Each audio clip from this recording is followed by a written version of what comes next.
Ju përshëndes gjithëve, ndodhem në një nga veprat më terroriste që ka ndodhur në qytetin e Durrësit, vetëm pak metra nga Torra Veneciane, siç e shikoni, nga ky mur i lavdishëm i kohërave antike të Durrësit. Kjo është veliera e famshme, një velierë prej betoni, jo një velierë siç jemi mësuar ta shikojmë det.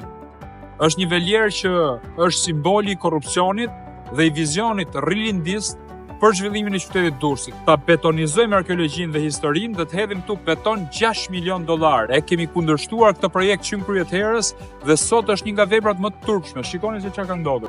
Aty poshtë kalojnë makinat dhe jo vetëm që është një gjë e shëmtuar, por nga ana tjetër ka ndodhur edhe përmbytje si majtas, si djathtas.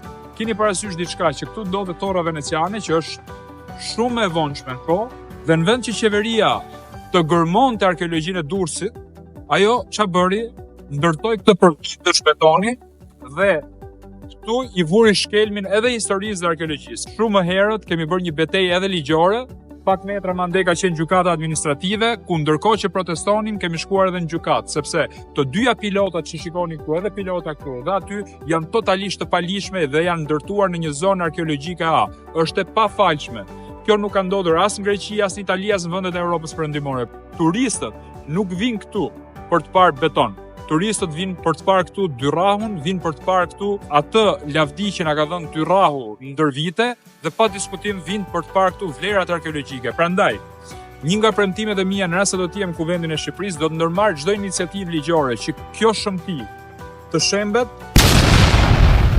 dhe këtu të thrasin profesorët më të mirë të arkeologjisë si Meritan Ceka, Apollon Baçe, Aleksandër Meksi e tjerë, të vinë dhe të gërmojnë këtu dhe të gjenë historinë antike të Durrësit, të dalë në pa se çfarë është Dyrrahu në të vërtetë. Dyrrahu që na ka dhënë krenarinë ne shqiptarëve.